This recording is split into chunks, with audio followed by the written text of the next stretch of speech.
Catherine van der Weiler, better known by her aliases, the Black Rock Witch and the Witch of Black Spring, is a 17th century witch who stalks the streets of Black Spring, in the Hudson Highlands of the United States of America.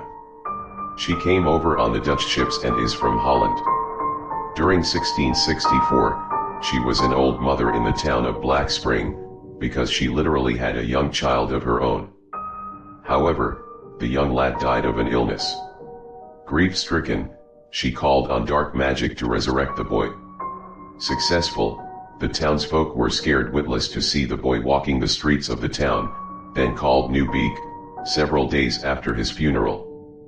Furious, the town elders came and cursed Catherine as a witch, and made her kill her son as a punishment, for in their eyes he was an unholy monster.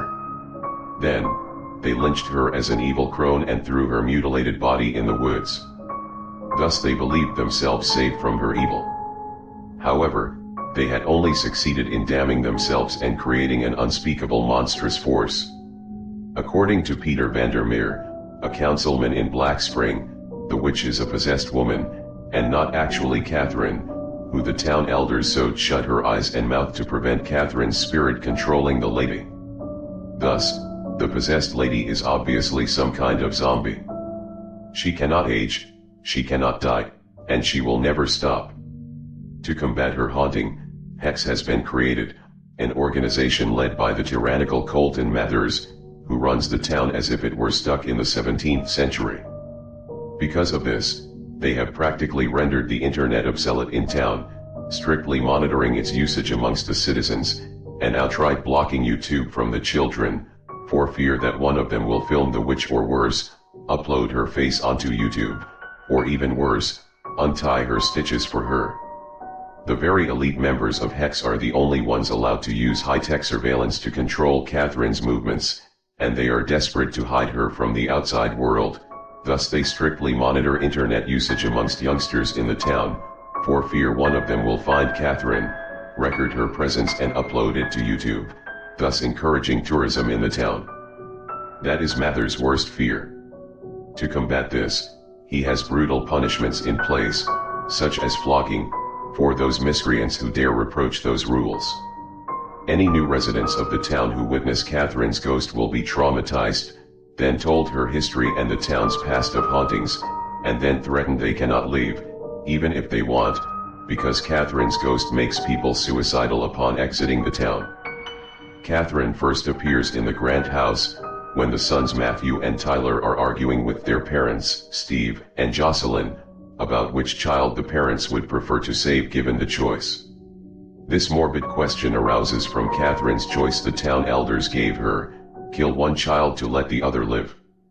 In the midst of the argument, Catherine stumbles up from her chair and slowly staggers into the camera, yet Tyler soon afterwards deletes his footage, from fear of Hex and Mathers.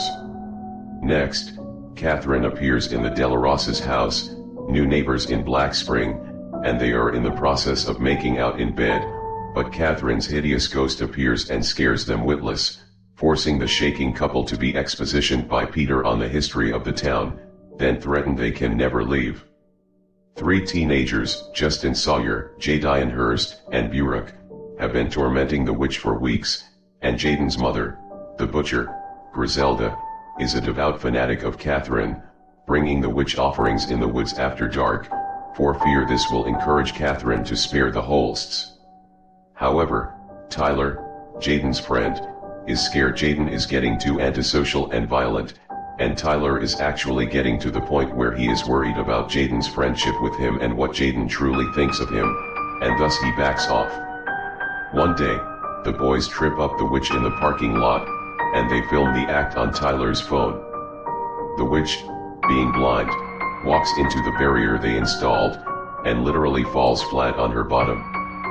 The lads show this to Robert Grimm, a councilman and one of the only good men in town, yet he is so generous he treats it as a joke, rather than flog them.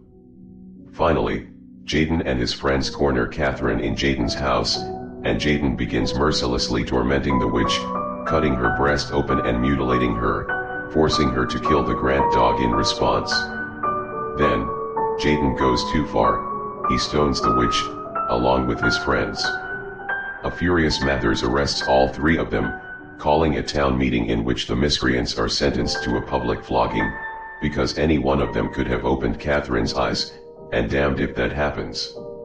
The boys are duly flogged, and sent to the detention center, Doodletown, to recover, yet when released, Jaden breaks into Tyler's room, and shows him Catherine whispering on Tyler's phone, thus forcing Tyler to kill himself, after stuffing poisonous mushrooms in Matthew's mouth. After Tyler's funeral, Jocelyn goes insane and stays with Matthew at hospital. Steve is brainwashed by Catherine into opening her stitches. A massive blackout hits town and Steve awakens in the woods, having visions of Griselda being possessed by Catherine, feeding the children and protecting them, only to have the adults intervene, and in doing so the adults accidentally cause the death of all the town's children. Steve almost goes mad from these horrendous visions, and in a desperate, insane urge to see his Tyler returned from the dead, Steve rushed into town only to be recognized by furious mobsters, who accost him, accusing him of unleashing the new curse and damning them all. The town is enraged, killing Jaden, in a fit born to find the perpetrator. Finished with possessing Griselda, Catherine, in a desperate search for closure, abducts the Hoffman children, and cares for them as her own, seemingly finally at peace. She surprises the townsfolk at not being crazy anymore, just a protective mother. But then, Marty the technician comes along, trying to kill Catherine in vengeance but accidentally kills the Hoffman children, so Catherine coughs at him, infecting him with 17th century smallpox. Then the townspeople who are considered suspects are thrown into the church to burn alive in a pyre. Catherine's ghost is calmly waiting at the church. She sends Steve into the place before it is set alight. Steve meets his burning wife and son in the funeral pyre, yet selfishly and in an act of pure unadulterated evil, abandons his wife and son when they need him most, and flees out the church basement. A heartbroken Catherine, maddened with grief at losing her children, finds no solace in the town anymore, and, crying, sends the entire town in a hypnotic state, to drown to death in the Hudson River. Those who did not die in the church fire are sent, stumbling through the woods like zombies, to drown in the river's depths, giving the early risers a glimpse of someone else's nightmare. It is unknown what happens to Catherine or whether, having completed her curse, she finally found peace away from the brutality of humanity. It is suspected she may still haunt the woods, as Thomas Oldhuveld warns his readers that they never know who may be watching in the Black Rock Forest. But it is also suspected she finally did move on, and Steve himself took her place. In the finale of the novel, he, maddened with grief and anger, sews his own eyes shut to prevent seeing the corpse of his dead son walking the town.